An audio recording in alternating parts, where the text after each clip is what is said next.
Thank you and congratulations, Tori. This is so exciting. I just want to say, because have the privilege of being the person who gets to be in conversation with you, I'm sure that there are so many people tonight that would love to like give you a hug or have a drink with you or just say congratulations. So on behalf of all those those people, congratulations. I'm sure a lot of you have the book, and I'm sure a lot of you also haven't read it because it was published yesterday, but it has a beautiful cover. It's such a joy to read. I couldn't have loved it more, and I'm so excited to be able to talk to you about it. So above all, congratulations. Thank you. Thank you from the virtual hugs from everybody. Thanks everybody. Eventually there'll be real hugs. Okay, so let's get started. I like to ask people, when I'm in conversation with other writers, this is a sort of very basic or straightforward question, but just in your own words, for if we weren't all kind of isolated from each other, and you were on a plane and someone said, oh, you wrote a novel, what's it about? Or if you were at a dinner party and, sitting next to someone you'd never met and the person said, what's it about? How do you describe the book sort of in your own words? I usually say that it's like a woman in her 30s, think like Fleabag, only trans and in Brooklyn. And that she's like kind of lost, sleeping with married men. And her ex comes to her ex, who was a trans woman and detransitioned, comes to her with this crazy proposal to have an unconventional family with his boss, who he got pregnant. That matches up with my sort of the synopsis I think I would give. That's all the first chapter, so no spoilers. So this is sort of a two-pronged question. Why is this the book that you decided to write? And do you see it as having, like, do you have an ideal reader or an ideal audience? Yeah, so I started writing this book in the summer of 2016, and I started writing it largely because I felt like I was a little bit lost. And the book starts out with something called what I call the Sex and the City problem, which is that, again, first chapter, that when a woman reaches like a certain age in her 30s, she like looks around for like how to make meaning in her life, and there's like the four options of represented by like the Sex and the City characters. Have a baby, find a husband, have a career, and oh my god, am I missing one of them right as soon as I'm on camera? It's okay. There's no Samantha, right? Isn't Samantha being like, so there only need to be three? Yeah. Oh, there's Carrie. I can't believe I forgot Carrie. Like, oh, right. It's like art, produce something. Yeah, like make art, write things. So for me, I was seeing like a lot of the women around me, kind of finding meaning in their life through these various ways. And then for me as a trans woman, I was like, how can I actually have access to these things? It was more like I aspired to have access to these opportunities. And then I began thinking about, well, what happens if these opportunities are available to a trans woman? Like, what happens to questions of motherhood, of the nuclear family, of dating, when you take the kind of paradigm of Sex in the City and you put a trans woman into it? So I started writing, a domestic novel in the style of so many other domestic novels, only I put a trans woman in it and just kind of wanted to see what happened. And the second part of your question that happened was that I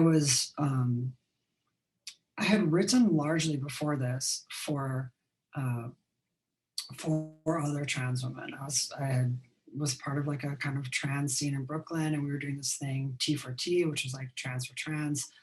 And the idea behind it was sort of like, if you're writing for other trans women, you don't ever have to slow down to explain yourself. So a lot of times, in trans books, when trans women were writing for a more mainstream audience, it'd be like 70% story, and then they'd like slow down, they'd be like 30% explanation, which is like a handicap, right? If you're like, if you're writing and you're like, I only get 70% as much story as any other writer. So, but when you're writing for other trans women, you don't ever have to slow down to explain. And not only that, the bar is much higher because, no offense to cis readers sometimes, but like sometimes cis readers are like, oh, like we want to hear about hormones or something like that, like how you inject or things like that. And, trans women will just yawn if you write about this kind of stuff. So you have to like really, if you're going to talk about hormones, you got to really bring it. You got to say something new about stuff. And so writing for other trans women made me sort of like raise my game. But then when I was writing this book, I was going through this stage and I began thinking about the books that I was reading and the books that I wanted to be in conversation with. The book is actually dedicated to divorced cis women. And it's because during the time that I was writing it, I was reading a bunch of books by divorced cis women. And I realized that their stories looked a lot like transition stories. They would like, have to start over their life in their 20s and 30s and 40s. They'd, have to not reinvest in like old illusions. They had to not turn bitter. And they even sometimes had to change their names. So it was like, oh, this is what's happening. And I'm learning from them. I feel like actually some of the things that I have to say could be interesting to divorced cis women. And I began thinking about this book. I think it's really easy these days to talk about, I'm writing for this identity group or I'm writing for that identity group and these sort of borders. But I began thinking about my audience as like the concerns of divorced women and the concerns of trans women, they started to overlap. And that my audience was like in the Venn diagram of trans women and divorced cis women. And I began thinking about it less in terms of identity and more in terms of affinity, that I'm writing for a certain readership that has this kind of affinity. So it wasn't like I suddenly was like, oh, now I'm interested in writing for, hitting this cis readership. I want to get mainstream or something, so much as like, this is a readership that I think would be interested in what I have to say. And the same books speak to me. So like I wanted to have a conversation between the people kind of in that overlapping Venn diagram. And that ended up being, I found that I had a lot to say in that area, and the book just kind of went from there. I mean, I have a feeling, just as a sort of reader, I think that probably you will get many enthusiastic readers who sort of like the book for maybe different but overlapping reasons, as exactly as you're saying. Have you gotten early feedback kind of confirming what you were trying to do, or is it like because the book was published yesterday, nobody's read it? Well, there's 3 characters, and it's always funny to see who people think the protagonist is, Oh, yeah. Like there are people like, and I feel like it's like distinct groups will be like, this was an amazing story of Ames. And I'll be like, oh, okay. And then someone will be like, Reese, this is the story of Reese. And, and occasionally you'll get like, then some people will be like, nope, it's a Katrina story. And I think it's like kind of each character ends up speaking to different readerships. And it's funny to me what story they're getting depending on which kind of character they identified with. Occasionally it'll be like a side character and I'll be like, what? I don't even know what book you read, but I'm glad you enjoyed it. Well, I have to say, so from a kind of almost more writerly perspective, like I would say that I think the book belongs to Reese and Ames much more than to Katrina, just in terms of going into their viewpoints, right? And we don't go as much into, is that fair to say? So maybe you can explain just very briefly again who each of them is, and then you can say okay, whether I'm right or wrong about going into Katrina's viewpoint. No, I think you're totally right. So Reese is a trans woman, and her voice is kind of like a little bitchy and catty and like.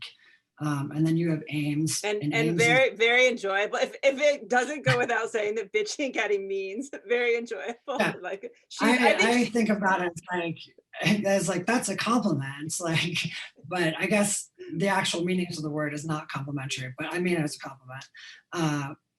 But so you have Reese with that kind of voice, and she's living as sort of a femme trans woman.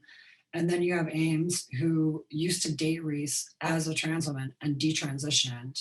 Um, and then you have Katrina, who was, after Ames detransitioned, had a, he had an affair. I use the pronouns he and her, depending on how that Amy was Ames's name before, depending how the character's identifying at a certain place in time. So if I switch to he pronouns, that's why. Um, but Ames then had an affair with Katrina, who was a cis woman, his boss, and she gets pregnant.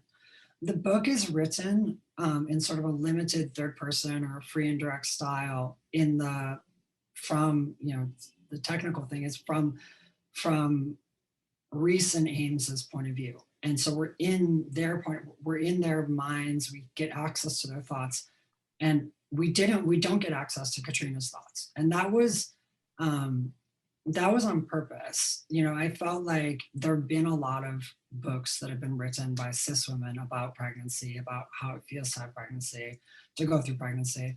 And that I didn't want to actually reproduce that. I thought that there was that number one, the book would have been 1/3 longer, and it's a nice size. It looks good on your shelf now. It's perfect. It's a perfect Yeah. length. Yeah, it just didn't. So there was that, but also, I think that it wasn't necessary to reproduce that experience. Whereas I think that being inside the minds of a trans woman who really wants to be a mother, and a detransitioned trans woman who's really struggling with the idea of fatherhood, wasn't something that I'd seen a lot of, and that I trust readers. I trust readers to read other books, so they can go find stories, excellent stories of pregnancy, and they can fill in some of those details and bring it back to this book if that's something that they feel is missing. But I have a lot of fondness for Katrina, and it was actually like refreshing to have to be able to write a character from a different point of view, or a different like technique, even as I'm working, to get her, to make sure that she gets a voice, because I think the book doesn't work with voice. Yeah, that all totally makes sense. So I want to ask you also about the title, which I from the outside, like a few, while I was reading the book a couple weeks ago, a few times I took a screenshot and I would send it to my friends, but like I probably maybe like send it to like two text chains and said, have you guys heard of this book? And I think that people experience the title as provocative, and I'm curious, like, is it provocative to you, and why is it the right title for the book? Like, why is this the title that you chose? I think that the word detransition has been weaponized, but so I'll just say that first, that I acknowledge that, but I don't think it's rightly been weaponized. So let me make an argument for why the title works, and then sort of respond to the detransition question. I like it because it's a pun. I always just like puns, like it's an imperative, and I remember walking past like Virginia Slims ads, when I was a kid, like, you've come a long way, comma baby, and being like 6 years old and being like, who's the baby? I don't understand. I don't remember if I could read this kind of stuff when I was 6, but some age like that. And so it's like that hasta la vista baby, like this, like that thing is like always, comma baby's been in my mind forever. And so to have it as an imperative was like funny to me. But then on top of it, the comma sort of works as like a knife's edge between two options, I think for trans women, where like being on the knife's edge is always uncomfortable. It's not a comfortable place to be. And that for me, during certain times in my life, it seemed like it would be, if I could just have access to like motherhood and like the legitimacy of that kind of womanhood, that would be one way to go. And that's the baby off the comma, off the knife's edge of the comma. And the other is, if I could just figure out how to be comfortable living, in as a guy, which was my assigned gender, well, then that might be a way to get off the knife's edge. So that the comma sort of separates these two options. And actually the existence of most of my life has been on that knife's edge. So the even though it's a sort of like a joke that in some ways is it's like a joke I really mean, detransition baby, but also that for a long time felt like my existence. And is that, like, is it like it was sort of always the title, or was there anything else that you considered? I mean, I think it was always the title, but there was the question of detransition being such a loaded topic, and sort of the word detransition being turned into a slur. And the thing is, I don't actually feel that detransition is a slur. I feel that, in order to detransition, you first have to transition. So in that way, detransition, I feel like it belongs to me. It's an option that's always looming for me. It's something that, instead of being like sort of a word that we can't talk about or that we can't address, that in fact, like a lot of the pain of it would go away if we could talk about it openly. And people say, well, like, what right do you have to talk about detransition this way? And I think that for me, there have been times, because there have been times in my life where it was really hard. I tell this story about, like, I sort of found Ames's dissociated voice that's like in it. There's periods where he's sort of distant from himself. I found that where I went with a friend I was taking care of her when she had surgery in Guadalajara. She was getting a trans surgery, so before you could get a lot of that covered from Obamacare, you went to different places. And I went to Guadalajara, and at the time I hadn't been able to get my passport changed. So my passport had, an M there. And I was very worried that I was, going to have trouble in customs when I came in. So I found in the back of my closet this sort of old black suit that I had saved. It's actually in the book. Ames has this suit. And it was sort of like a Reservoir Dogs suit. Like, it's kind of like a ridiculous suit. It's like a black suit, white shirt, black tie. And I was like, well, this seems like a normal thing to wear. It was just like, kind of shows you how I was thinking at that time. And then I wore that through customs, and then they lost my luggage, the airline. So all I had to wear in Guadalajara for a week was this black suit. And it was at a time when I was like kind of at a real low in my life, with kind of transition, with my career, with my social life. I had lost connections with people that I had known before I transitioned, and I was like, this is really hard. And I think, without really meaning to, in some ways, this like wandering around Guadalajara as like a, I don't know, androgynous reservoir dog or something, like smoking cigarettes and like muttering, was I don't think it was exactly like a conscious test run for detransition, but it was like the allure of like, what if I could just have it so easy as this, where I looked like a real weirdo, but because there was a sort of like veneer of like masculinity to it, people made it was easy like that week. And I think there's a real seduction and stuff like that. And I came back, and it was really hard to talk about that with people. They were like, why did you do that? That sounds weird. Are you giving up? Are you abandoning us? And after that, I had already started the book when I was doing this, but it was like that moment and thinking about that I really clicked into Ames's voice. And so now when I think about detransition, I think about it as something, I never experienced detransition. I didn't do it, but I think about it as this thing that definitely belongs to me. It looms, an option, and I think it belongs to a lot of trans people, and that the conversation can be amongst us, and it can be, you know, like it can be a source of art. Like regret is real. These things that people use to weaponize detransition. I'm not saying that stuff isn't real, but you can't talk about them if they're just like painful weapons. You can talk about them if you turn them into art, if you turn them into conversations, and if they aren't like so horrible that you can't say.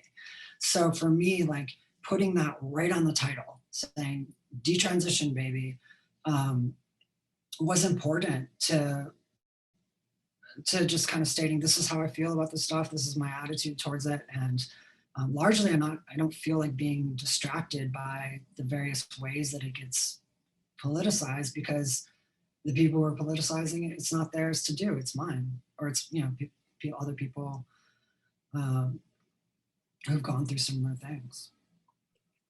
You know, I think that one of the reasons that I love the book, one of the many reasons, is that like sometimes I think when a writer is writing from multiple characters' points of view, you sort of feel where the writer's loyalty lie, or like if two characters are in disagreement, you can see like, oh, clearly the author agrees with this person. And I think that the characters are really nuanced, and that there is like kind of compassion for all of them. I mean, I think that Reese is particularly, you know, funny and witty, and I think maybe more so than the other characters, but they all have legitimacy.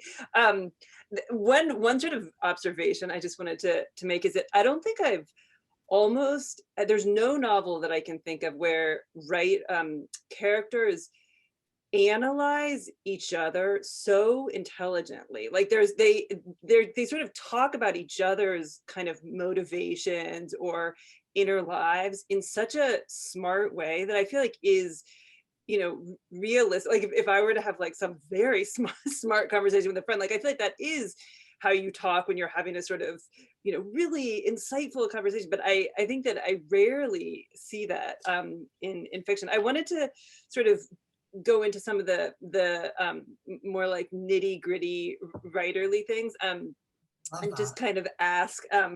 So I feel like two of the real strengths are character development and also scenes. Like you have these pretty long scenes where, you know, things actually happen, and there's, you know, drama and humor and embarrassment and like, you know, sexual tension. And do you sort of map things out, or, you know, is it in your head, or is it like your fingers are guiding you as you write? Like how do you kind of conceive of it, or do you surprise yourself as you're writing? I mean, I think it's sort of like I click into a mode. You know, when we talked on the phone, I talked about your books, that I really like these books that are almost too hard for me to read, where I can read like 10 pages at a time and it's like so intense. Like, you know, your book is that way where like I'll be like, oh, it's too much, and like put it down, like Like where almost like I get you're like yeah, emotionally cringing for the character, or like yeah, the character feels overwrought, so you feel yeah. overwrought. And there's something like, you know, in your like, you know, in your books, like lots of times like nothing actually that dramatic is happening, you know, like there's lots of drama in your book, but sometimes it's just like somebody's thinking about somebody else, and I'm like, it's too much. You know, I think about like Ferrante took me forever to read because I could only read it in like 8-page sections, because I was like, too much, too much, too much. And it's funny because I can't handle it from other writers. I mean, I love it, it's my favorite from other writers, but I also can't handle it. But when I'm doing it, like that's sort of the thing that I'm looking for, is like, how do I like just like always ratchet this up a little bit? How do I make it like a little bit more, you know, how do I, and sometimes it's the setting, you know, some of the edits to this book where like the conversations with Katrina and Reese about motherhood, I was like, I like these, but it needed something more. And so like, for instance, setting it at the GLAAD Awards just made it so strange that every single like thing that they said was loaded. And that was a solution to sort of like ratchet up that I didn't find until the revisions. And so um, that's sort of there's an instinct towards doing that, but then on top of that instinct, when I go back, that's what I'm looking for, is like, how do I just make this more? How do I stuff more kind of just raw life into it, whether that's humor, whether that's shame, whether it's um, just kind of like intensity, or kind of crescendos. I'm always sort of looking. I'm looking to get more in any place, and I think when you have that, then it allows me to have these like longer scenes of conversation, and that in fact, like, most of the conversations that I remember in my life, like you were saying, if I'm talking about other people, the intense conversations or the funny conversations, they're not snippets. They slowly develop and they build, and like that's how that is how I talk to my friends, with lots of things in it, with serious stuff, but like gossip and just like, all of that stuff gets thrown in conversations I have in life. And it was like, if this is how I talk in life, why not talk this way in the book? And did you feel conscious of like thinking, I'm gonna inject, some humor here. I'm gonna, sort of inject some like, make a poignant moment, or was it like you were creating the dialogue and it arose naturally, or not even dialogue, but just like, showing someone's thought process or someone's memories, and it just naturally came up? I think I'm always looking for the moment where I lose myself, Mm. like that's like the sublime moment of writing. It doesn't come that often, but when it comes, I'm just like, it's my favorite thing in life, where it's like you look up and it's hours later and you've just been there. You've been there with the characters and you almost don't know what you wrote, that's like my dream way of writing. And there's certain places in this book that I know I've labored over, in terms of like, uh, this better be funny, or this better be this or that. But then there's other sections that just happened, like the Wim Hof section at the end. People don't know Wim Hof is. It sounds like a total random like thing to just throw into this book about motherhood. Wim Hof's this Dutch guy who likes to sit in cold water. Seems really random, probably is really random, but that happened, and it felt like just totally right to write about Wim Hof and talk about recent Wim Hof. That happened I was with my girlfriend at a conference, and she was at the conference and I was in the hotel room, and um, it just came to me, and it was like the whole conference was past, and I was just writing about Wim Hof, and then later I was like, Wim Hof, like, how did this get here? But those moments are like the moments that I'm always looking. I live for those moments. Yeah, same. Well, so have you been able to access those moments during quarantine? I mean, I'm assuming that, like, as some people who watching this might know, like that often it's like there's a year, like I'm if I'm not mistaken, you finished the book in late 2018, and then, I assume sold it in 2019 maybe. And then have you been able to sort of write this year, or there's been so many things going on? I wrote a short story that was supposed to be an excerpt of something else, and I don't know if people know this, but like when I was doing that T for T thing, I was I gave away my books for free on the internet.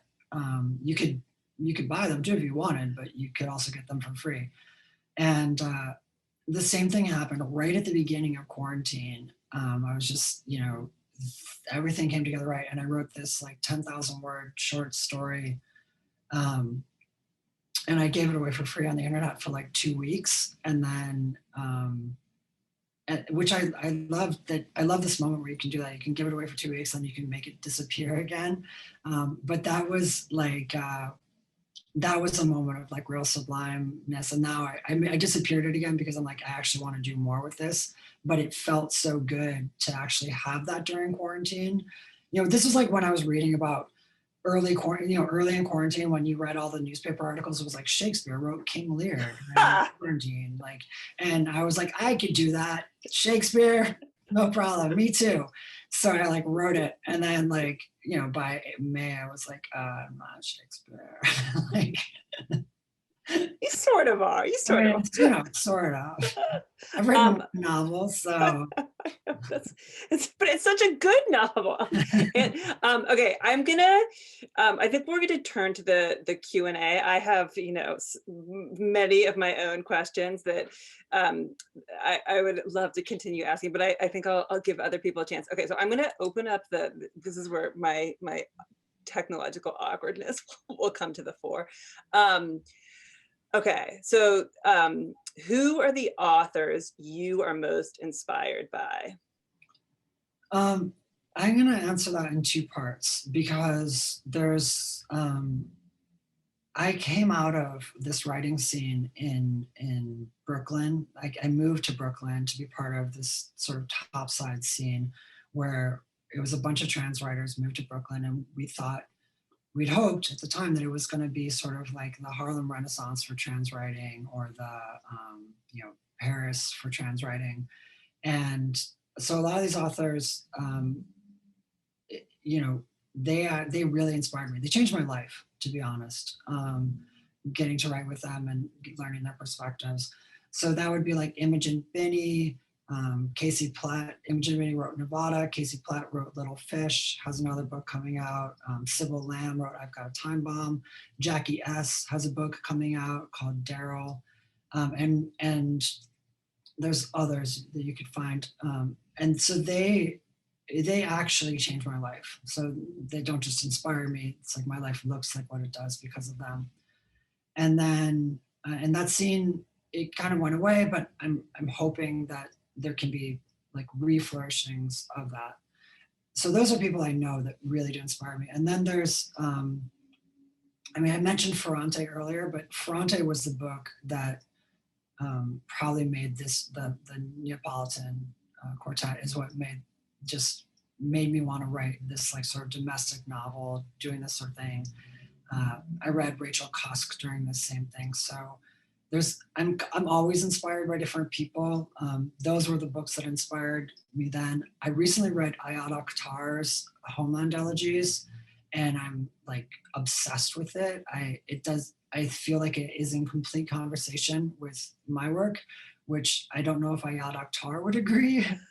You'll have to find it. Do you know him?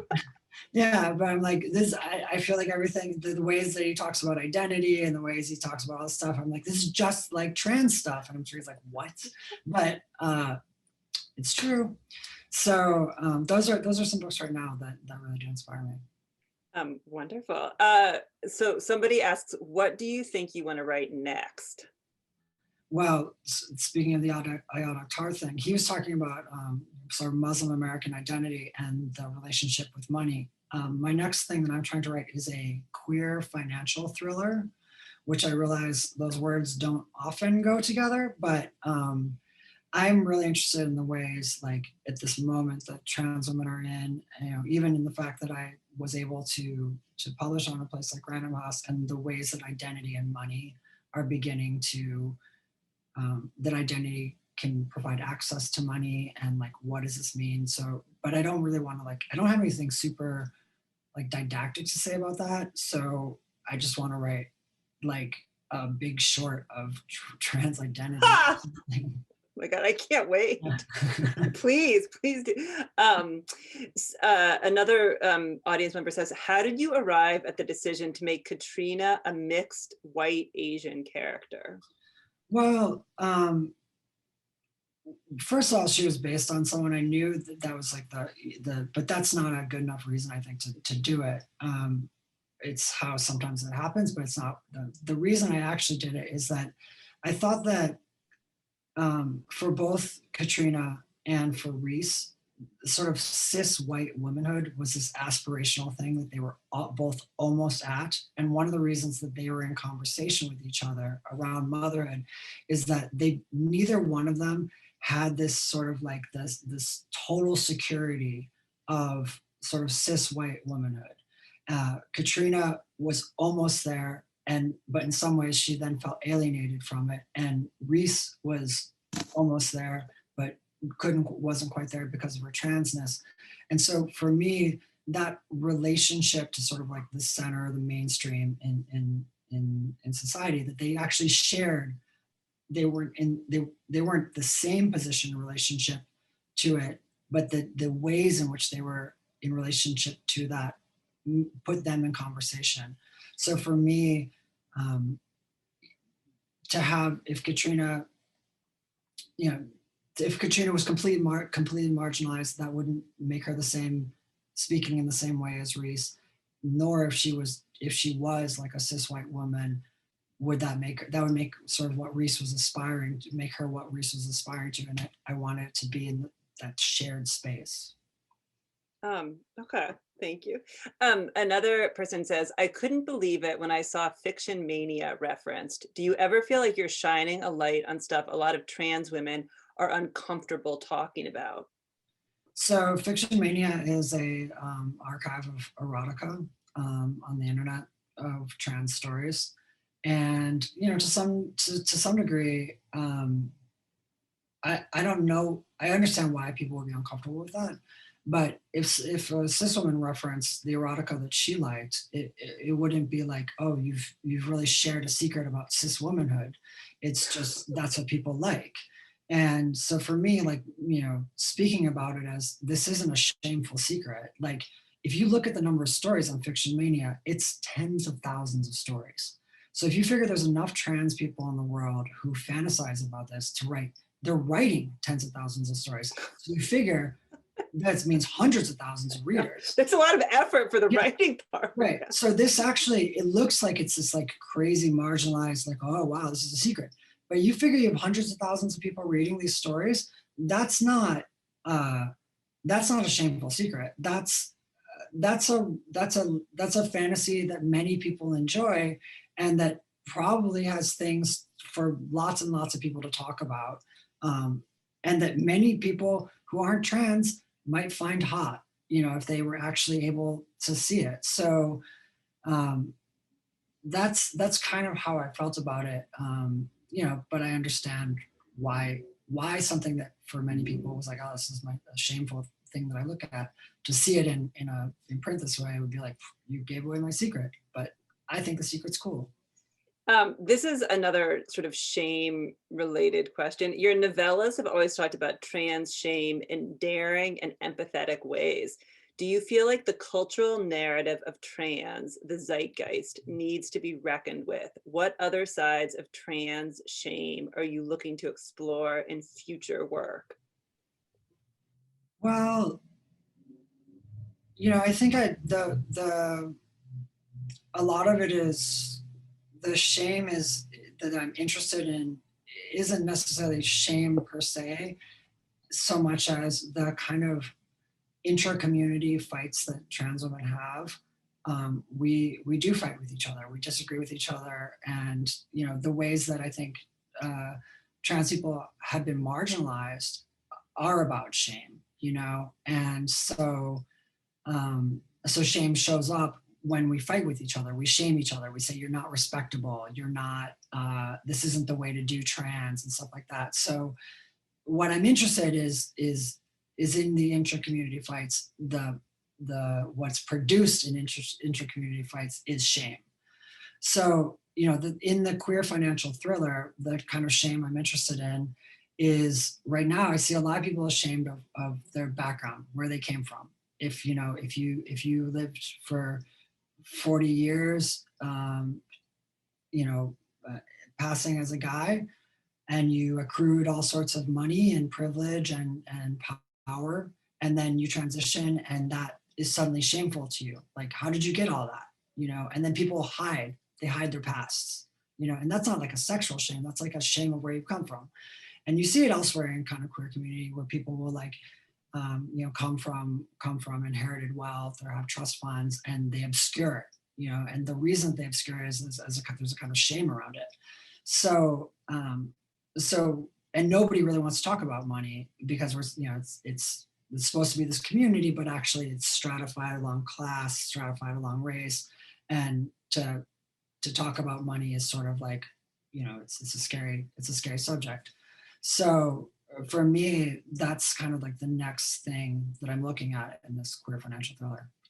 Wait, have you started the queer financial thriller? I have started the queer Oh, financial. good. How far into it? When can you like, is this Uh, gonna be?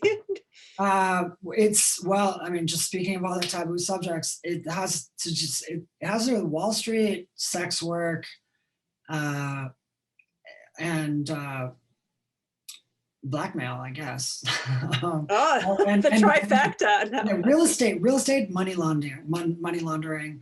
But I'm about 10,000 words into it, but I've sketched out what what I think is going to happen with it, and I kind of have to decide. Right now, the big question is, this is going to sound super weird, whether or not it happens in New York, or whether or not I've had this dream about writing about the Chicago Underground, which I don't know if you know, like do you remember the Great Chicago Flood?